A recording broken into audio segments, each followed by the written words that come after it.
Здравствуйте, в эфире «Настоящее время» из студии в Вашингтоне. С вами Юлия Апел. Сегодня в программе. В Ростове начался суд над украинской летчицей Надеждой Савченко. Галина Тимченко о родственниках солдат, погибших в Донбассе. Я не понимаю, почему они молчат. Мигранты в неопределенности. Некоторые страны ЕС закрыли границы. Мы начинаем с новостей из Праги. Сергей, пожалуйста. Спасибо, Юлия. События дня в настоящем времени из Праги. Я Сергей Дорофеев. Здравствуйте. Надежда Савченко останется за решеткой еще как минимум на полгода. Донецкий городской суд Ростовской области продлевает срок ареста украинской летчицы. Накануне адвокаты Савченко в очередной раз просят изменить ей меру пресечения на любую не связанную с задержанием и содержанием под стражей, в том числе освободить под консульские гарантии. Савченко, как депутат Верховной Рады и делегат ПАСЕ, пользуется иммунитетом, заявляют адвокаты. От здания суда корреспондент программы Елена Романова. Надежде продлен срок заключения под стражей на полгода. Это решение суда адвокаты будут пытаться опротестовать. Подъезды к зданию суда, а также подходы к зданию суда перекрыты автомобилями так называемого нереестрового казачества. Здесь встречаются люди в черной форме и с нашивкой «Черная сотня» на спине. Но, в принципе, суд проходит в спокойной атмосфере. К зданию суда никого не подпускают, кроме журналистов. Местное население просит ходить в обход. На крыше прилегающего жилого дома было замечено 2 снайперов, но никаких таких чрезмерных мер безопасности не предпринимается. Галина Тимченко, главный редактор одного из самых популярных русскоязычных медиапроектов в интернете «Медуза», дает эксклюзивное интервью нашей программе. Фрагмент беседы.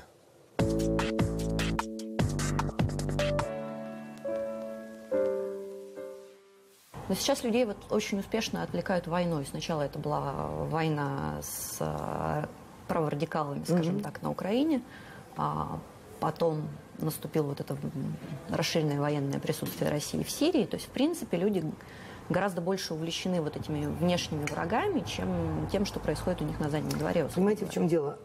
Когда-нибудь эта плотина рухнет. По одной простой причине.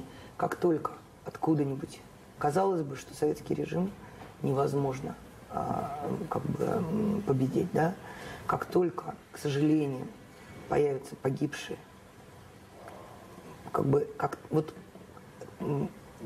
и сейчас уже есть погибшие, да, мы все знаем про псковских десантников. Вы понимаете, что тут же был принят закон, в смысле указ президента о потерях, о засекречивании потерь в мирное время. Но рано или поздно, честно сказать, я не знаю, какое сердце должно быть у матерей или у жен, которым не дают оплакать своих погибших. Когда-нибудь это прорвется, если они будут продолжать войну. Я в этом смысле абсолютный пацифист, и я прям считаю, что нет никакого оправдания войне. Просто не бывает. Вот. Но когда-нибудь это прорвется. Я не прогнозист, я не знаю. Но вот вы, как мать, как жена, вы понимаете, почему они молчат? Нет. И это тот случай, когда я не могу понять. Я физически не могу понять просто это. Когда, я знаю объяснения все. Я читала репортаж Павла Коныгина в «Новой газете», когда он встречался с родителями Александра, да, который попал в плен, российского военнослужащего, который попал в плен, когда они боятся, что у них отнимут даже то, что они имеют. Но, мне кажется, пока он жив, можно так говорить. А если бы, не дай бог, кто-то потерял своего близкого, что может быть хуже? Что может быть хуже, чем потерять ребенка, например? Я не знаю, что заставляет молчать людей. Какой такой должен быть страх или какое равнодушие, чтобы молчать? Или, может быть, они просто, я не знаю, запугали их. Я не знаю, честно сказать, я не представляю. Но, с другой стороны, возможно, кажется, что худшее уже произошло. Да, может быть и так. Худшее произошло, нужно жить дальше. Может быть и так. Я даже гадать не хочу. Мне невозможно это представить. Я ужасно расстраиваюсь по этому поводу, но и осуждать их я не могу. У меня не поднимется язык осуждать их.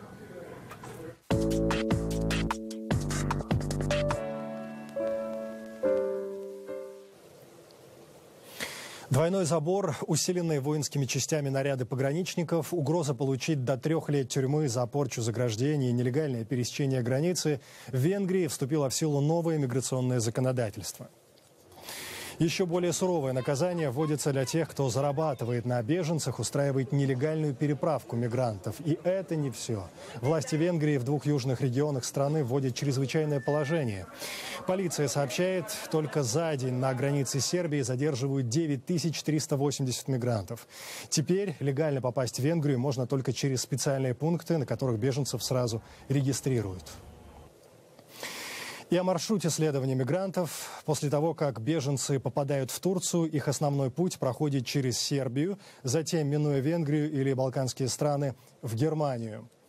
Именно туда стремятся мигранты за щедрыми социальными пакетами. Венгрия и Австрия на пути беженцев оказываются первыми шенгенскими государствами. За последние 2 дня границу Австрии пересекают более 20 тысяч мигрантов. Эта цифра буквально повергает европолитиков в шок. На основных путях движения беженцев многие страны ЕС усиливают пограничный контроль. Тем временем министры внутренних дел государств-членов ЕС на экстренной встрече в Брюсселе так и не договариваются о нормах приема беженцев. Франция и Германия, страны, в которые в основном и стремятся попасть мигранты, поддерживают обязательный порядок квот. Среди государств, противящихся принудительным мерам, Чехия, Словакия и Венгрия. Из Брюсселя корреспондент программы Александр Силич. Согласно заявлениям министров, участников саммита, государства-члены Евросоюза в принципе согласились принять к себе тех 160 тысяч беженцев, которые разбросаны сейчас по Европе. Какой практический смысл будут иметь эти обязательства, станет известно 8 октября, когда министры встретятся снова. А на этот раз им так и не удалось согласовать обязательных квот приема беженцев. Квоты – это не решение. Нам нужно помочь странам, которые наиболее страдают от большого наплыва мигрантов. И теперь это не только Греция и Италия, но и Австрия и Германия. Важно не только перераспределить этот поток, но и решить, как его остановить. А вот как его остановить? Ответа на этот вопрос министры вчера, кажется, так и не нашли. И ожидаемые более жесткие меры, среди прочего, против контрабандистов, которые доставляют беженцев в Европу, даже не обсуждались. А такие слова, как оружие и вооружить, если упоминались министрами, то в отношении агентства ЕС по безопасности внешних границ Frontex. И исключительно в мирном контексте. Мы обязательно должны вооружить Frontex, который поможет организовать возвращение незаконных экономических мигрантов в страны их происхождения. А тем временем в Брюсселе, рядом с местом, где проходил саммит, неизвестные активисты, в большинстве сами беженцы, провели акцию с красноречивым названием «Refugees Welcome» – «Добро пожаловать, беженцы», наступая, как отмечают многие аналитики, на те же самые грабли, вместо решения проблемы заниматься борьбой с ее последствиями. А решать проблему, считают они, нужно не в самой Европе, а далеко за ее пределами, уничтожать средства доставки беженцев контрабандистами в ЕС и строить лагеря на границах стран, где идет война. Александр Силич, «Настоящее время», Брюссель. Время эфира из Вашингтона. Беженцы в Европе – одна из главных тем новостей и в США. Юлия, продолжать. Спасибо, Сергей. Решение Германии ввести пограничный контроль усилило беспокойство среди мигрантов, которые добрались до этой страны в понедельник. Корреспондент «Голоса Америки» проехал от Мюнхена, куда направляется большинство мигрантов, до Фрайлассинга, расположенного у границы с Австрией. Именно в Германии хотели бы завершить свой многодневный путь большинство мигрантов. Но для тех, кто сел на этот поезд из Будапешта, конечной остановкой стал этот пункт на границе Германии. Полицейские выводят людей с поезда и ведут в зону ожидания, где им предстоит пройти регистрацию. Сирийские беженцы, с которыми мы говорили, просили не показывать их лица. Я не знаю, почему нас сняли с поезда. Они сказали, что мы должны выйти и пройти медицинскую проверку. Они дают нам еду, но дальше мы не едем. Я не знаю, что будет завтра. Не знаю, куда мы идем. Полиция Германии привлекла к работе на границе с Австрией по меньшей мере 800 сотрудников правоохранительных органов для соблюдения новых правил. Самые большие проблемы связаны с организацией. Нам нужно посадить людей на автобусы и обеспечить для них питание. Нам нужно разместить их для регистрации и доставить в другие центры для беженцев по всей Германии. До сих пор полиция не проводила регулярных проверок документов у пассажиров поездов. Однако это новая реальность, а для мигрантов это еще и дополнительные тревоги. Кто-то сказал мне, что Германия закрыла границу. Мы решили, что на поезде наши шансы невелики, поэтому решили пойти пешком. Увидели реку, сняли одежду и поплыли. Власти Германии также досматривают машины на границе. Тем самым они пытаются снизить давление на Мюнхен, который до настоящего времени был главной точкой въезда для мигрантов. Впервые за несколько дней на центральном вокзале Мюнхена почти не было видно беженцев. В условиях, когда Германия и другие европейские страны на глазах меняют свою политику, у многих беженцев и мигрантов возникают опасения, что их могут задержать и депортировать. Центры для беженцев наподобие этого в Мюнхене – это последнее место, где многие из них хотели бы оказаться. И в Венгрии новый пакет законов о защите границы и миграции делает возможным арест всех, кто нелегально пересек границу страны. Репортаж нашего корреспондента из Будапешта. Беженцы приезжают в Европу без знания языка и чаще всего без средств. Венгерские власти отказываются помогать, а роль волонтеров приобретает наиважнейшее значение. Я помогаю с переводом, сопровождаю их к врачу, помогаю купить билеты на поезд, смотрю, чтобы они его не пропустили. Среди волонтеров немало выходцев из арабских государств. Однако большинство составляют европейцы. Мы наблюдаем за ситуацией, смотрим, что им может понадобиться, и решаем, где и как лучше всего распределить гуманитарную помощь из Словакии. Некоторые члены венгерской диаспоры мусульман отправились на границу с Сербией, чтобы помочь беженцам при ее пересечении. Я помогаю братьям и сестрам, которые перебираются из Балкан в Европу. Чтобы продолжить свой путь и выехать из Будапешта, каждый из них должен заплатить порядка $15 за билет. Те, кто хочет помочь, но не может физически присутствовать в местах скопления беженцев, покупают для них билеты на поезд по интернету. Многие сайты разместили на своих страницах баннеры, нажав на который любой сможет пожертвовать деньги на нужды беженцев. Переброска российских военнослужащих и военной техники в район прибрежного города Латакия в Сирии свидетельствует о создании там передовой оперативной базы. Об этом заявил в понедельник пресс-секретарь Пентагона Джефф Дэвис. В тот же день западные информационные агентства привели слова неназванных американских официальных лиц, которые сообщили, что Россия направила на сирийскую авиабазу в районе Латакии артиллерийские установки и 7 танков Т-90. В свою очередь, командующий ВВС США в Европе генерал Фрэнк Горенс охарактеризовал как вызывающие беспокойство действия России по наращиванию военно-воздушных сил. Сегодня в Нью-Йорке открылась 70-я юбилейная сессия Генеральной Ассамблеи ООН. На нее съедутся более 80 глав государств и правительств со всего мира. С нами на связи из ООН наш корреспондент Виктория Купчинецкая. Вика, приветствую. Вика, эту сессию называют особенной. Почему? Юля, в первую очередь потому, что, как ты правильно заметила, это юбилейная сессия, она происходит в 70-й год с момента основания Организации Объединенных Наций. Ну и, во-вторых, потому что на этой сессии будут приняты новые очередные цели развития тысячелетия. Это вот такие несколько пунктов, 17 пунктов целей и задач развития для различных стран мира, для человечества, если можно так сказать, на ближайшие 15 лет. Это цели развития в области образования, борьбы с бедностью, прав человека и так далее.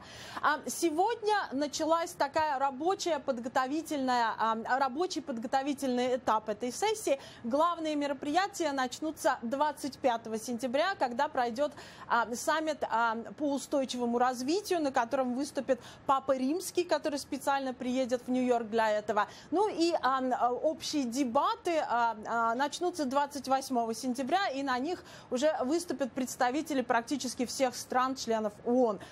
28 сентября дебаты начнутся с Бразилии. Это первая страна, которая по традиции выступает на Генеральной Ассамблее. Потом выступают Соединенные Штаты как принимающая страна.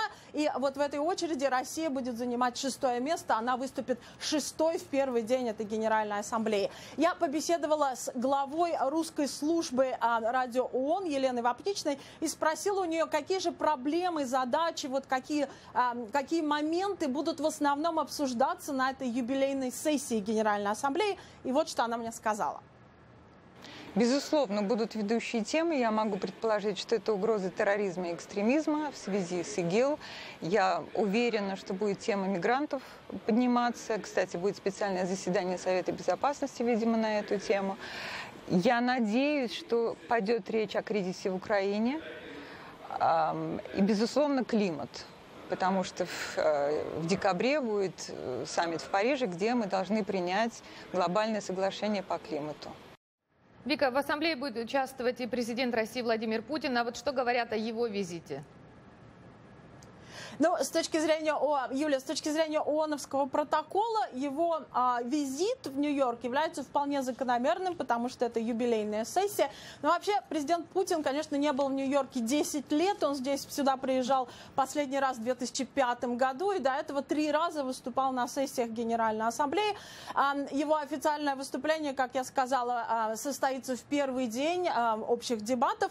Ну, а что касается его встреч на полях этой Генеральной Ассамблеи, этой сессии, вот в кулуарах ООН, об этом нам пока еще ничего не известно, но бесспорно с кем-то, с какими-то лидерами он обязательно будет встречаться, потому что сессия Генеральной Ассамблеи, любая сессия Генеральной Ассамблеи, это очень важная трибуна для мировых лидеров, для их общения, для обсуждения каких-то важных вопросов. Только для примера я скажу, что, например, в прошлом году, во время прошлой сессии, генеральный секретарь ООН Пан Ги Мун провел 145 двусторонних встреч. Ну, вообще, вот эти сессии Генеральной Ассамблеи, они известны не только формальными речами, но и зачастую вот такими очень страстными, пышными выступлениями различных лидеров с трибуны. Ну, мы помним, как Никита Хрущев стучал башмаком по столу, Уго Чавес в какой-то год сравнил президента Буша с дьяволом. Кубинский лидер мог выступать на Генеральной Ассамблее часами. Вот я спросила Елену Вапничную, нужно ли чего-то подобного вот на этой юбилейной сессии ожидать. Вот что она мне сказала. Но эмоциональные моменты были, даже есть где-то кадры документальные, где лидеры отталкивают друг друга от трибуны, доходило до рукоприкладства. В этом году, ну, наверное, не будет таких, в кавычках, ярких фигур, которые развлекали отчасти аудиторию. Нет Муаммара Каддафи, нет Ахмадинежада не будет, нет Чавеса. Поэтому, ну, посмотрим. Ну, конечно же, мы посмотрим, мы будем следить за тем, что происходит. А на Генеральной Ассамблее всегда происходит что-то интересное. Юля. Спасибо, Вика. Виктория Купчинецкая была с нами на связи из ООН. В среду состоится очередной раунд телевизионных дебатов с участием претендентов на выдвижение в кандидаты в президенты США от Республиканской партии. Как и первый, он пройдет в 2 этапа. К 10 участникам трансляции, назначенной в так называемый прайм-тайм, присоединится единственная женщина-кандидат от республиканцев Карли Фьорина. Однако, как ожидается, авансцену в телепоединке займет миллиардер Дональд Трамп, на этот раз назвавший США свалкой для иммигрантов со всего мира. Между тем, в понедельник крупнейшая латиноамериканская группа в США призвала американцев отправить на свалку самого Трампа за его ксенофобские высказывания, направленные главным образом против испаноязычных иммигрантов. Новости предвыборной кампании в сюжете Вадима Оленичева. Согласно опросам общественного мнения, опубликованным в минувший понедельник, миллиардер Дональд Трамп увеличил свой отрыв от соперников, набрав 33% голосов. Однако последний опрос агентства MSNBC демонстрирует, что вызывающий, а порой даже грубый стиль поведения кандидата может обеспечить Трампу победу на первичных выборах, но оказаться провальным в случае получения Трампом партийной номинации. По итогам опроса, 53% жителей США считают, что Трамп – это не тот лидер, который нужен стране сейчас. Почти столько же, 52%, уверены, что участие Трампа в гонке только портит имидж республиканской партии. Мы дошли до точки, когда избиратели просто хотят выразить недовольство и разочарование по поводу того, куда движется наша страна. А избиратели-республиканцы недовольны еще и нынешним президентом. Они ищут того, кто выразит их чаяние, а Дональд Трамп именно это и делает. На этом фоне продолжают укрепляться позиции второго республиканского фаворита Бена Карсона. Наблюдатели отмечают, что в последние годы правой партии сильно мешают сложившиеся стереотипы. Традиционный республиканец подчас изображается как довольно состоятельный, зачастую религиозно настроенный обыватель, который не испытывает симпатии к среднему классу и порой склонен к расизму и сексизму. Бен Карсон разрушает все эти стереотипы. Афроамериканец из простой семьи, прошедший через трудное детство, но нашедший в себе силы получить первоклассное образование и стать успешным врачом. Мне очень помогает то, что я не политик. У меня меньше стресса, потому что политик должен все время следить за тем, откуда ветер дует. Мне всего этого делать не нужно. Но, пожалуй, самой большой интригой предстоящих дебатов будет участие в них Карли Фьорины. Хотя ее рейтинг составляет сейчас всего 2%, бывшая глава корпорации Хьюлетт-Паккард все-таки добилась того, чтобы ее присоединили к десятке более успешных участников гонки, чьи дебаты назначены на популярный у телезрителей 8-часовой эфир. Но это означает, что в ходе дебатов может произойти спонтанная дуэль между Трампом и Фьориной. Особенно после того, как первый высказался по поводу того, что кандидатку с таким лицом, как у Карли, Америка ни за что не выберет президентом. В любом случае, тот факт, что республиканский электорат явно симпатизирует непрофессиональным политикам, еще раз демонстрирует особенность нынешней президентской кампании. На первом плане в ней оказались не политические тяжеловесы, а лица, не имеющие отношения к вашингтонской элите. Применительно к демократической партии это сказывается, в частности, на положении Хиллари Клинтон. С июля бывшая госсекретарь и первая леди США потеряла уже около 20% в рейтингах ведущих агентств. После скандала с ее электронной почтой более половины американцев считают, что Клинтон а. не заслуживает доверия, б. возглавляя Госдепартамент, она нарушала служебный протокол, и с. пыталась скрыть компрометирующие ее факты. Тем не менее, вместе с сенатором Берни Сандерсом Хиллари Клинтон по-прежнему лидирует среди 6 демократических кандидатов. Вадим Оленичев, Андрей Дегтярев. Настоящее время. Вашингтон. Между тем, телеканал NBC вместо Дональда Трампа, который покинул в июне роль ведущего популярного шоу Celebrity Apprentice, назначил на эту должность звезду «Терминатора» и бывшего губернатора Калифорнии Арнольда Шварценеггера. В Молдове на 82-м году жизни умер Михай Волонтир. Широкую известность ему принесла роль Будулая в фильме «Цыган». Коллеги в Праге, продолжайте. Да, Юлия, несмотря на проблемы со здоровьем, актер вплоть до прошлого года в своем родном городе Бельцы продолжал служить в театре, где и начинал свой творческий путь. В 2000 году Михая Волонтира признают на родине одним из величайших актеров 20 века. А 2 года назад он становится лауреатом премии «Выдающиеся личность страны» Театрального союза Молдовы. Похоронят легендарного артиста в четверг на центральном кладбище Кишинева. Вспомним лишь некоторые роли Михая Волонтира. В жизни, Ваня, много напутано. Но дороже матери нет никого и ничего. Запомни эту истину. Жизнь умнее нас. Она лучше знает, кого наказывать, кого миловать. Знаете, я в армии с войны. Меня привел туда старшина. Мне тогда было всего 8 лет. Этот разведвыход у меня может 101-й. Понял? Я на этом деле железные зубы нажил. Нас не нужно жалеть, ведь и мы никого не жалели. Мы пред нашим комбатом, как пред Господом Богом чисты. На живых порыжели от крови и глины шинели. На могилах у мертвых расцвели голубые цветы.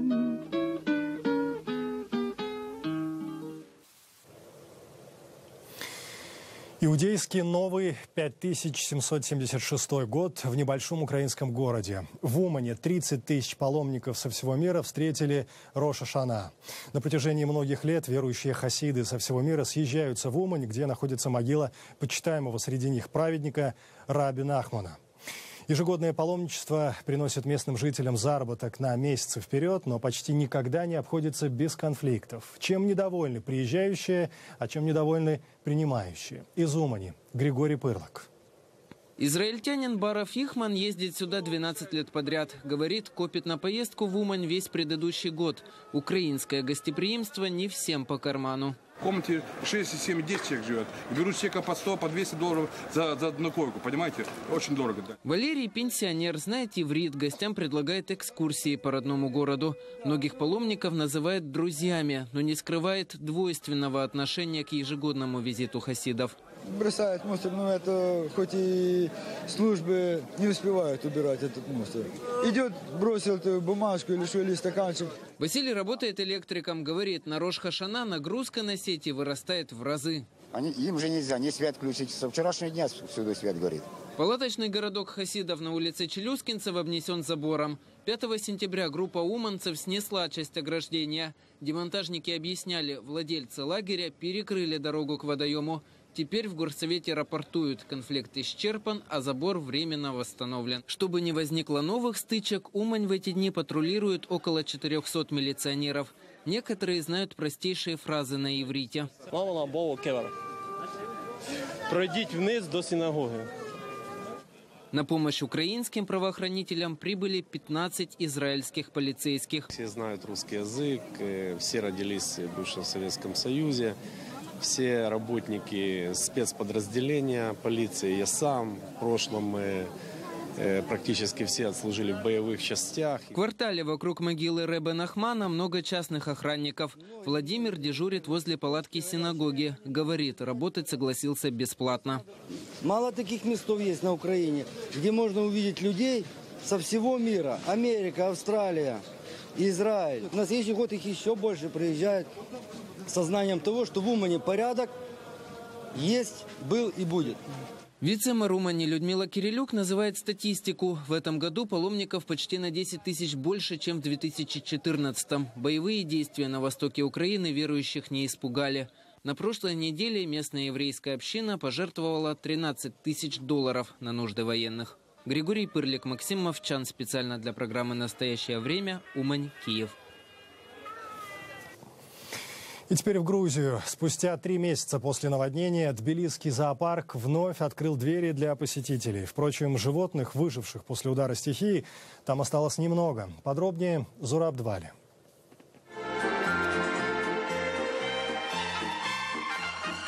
Мало кто знает, но это трогательный эпизод из «17 мгновений весны» снимался не в Берне, не в Швейцарии, а в Тбилиси, в городском зоопарке. Именно здесь в начале 70-х и жили эти симпатичные гималайские медвежата, которые хоть ненадолго, но позволили профессору Плейшнеру забыть о войне. Увы, сегодня в вольерах нет больше ни медведей, ни львов, ни еще 270 животных, годами радовавших посетителей зоопарка. Как напоминание о пережитом, фотовыставка «Хроника июньских событий», когда общая беда объединила тбилисцев и гостей столицы. В связи с началом учебного года сотрудники зоопарка решили преподнести малышам приятный сюрприз и возобновили работу. Восстановлен полностью верхний ярус зоопарка, поэтому на этом этапе для нас самой большой поддержкой является интерес посетителей. А это бегемот по кличке Беги. Он стал известен всему миру благодаря кадрам любительской съемки, на которой десятки горожан пытаются сбежавшего на волю гиппопотама вновь вернуть в зоопарк. Он себя прекрасно чувствует. Впрочем, вопрос о переносе зоопарка на территорию, прилегающую к Тбилисскому морю, практически решен. Пока мы не привезли новых животных, хотя европейские коллеги высказали желание нам помочь в данном вопросе и даже что-то подобрали для нас. Где-то весной они приедут в Тбилиси, и тогда мы решим эту проблему. Ну а пока на территории старого зоопарка полностью восстановлены все аттракционы, что для детей большая радость. Да и родителям вновь есть, куда на выходные сводить малышей. Зураб Двали, Гога Чконя и Давид Симонишвили специально для программы «Настоящее время». И вновь время эфира из Вашингтона. Юлия, пожалуйста.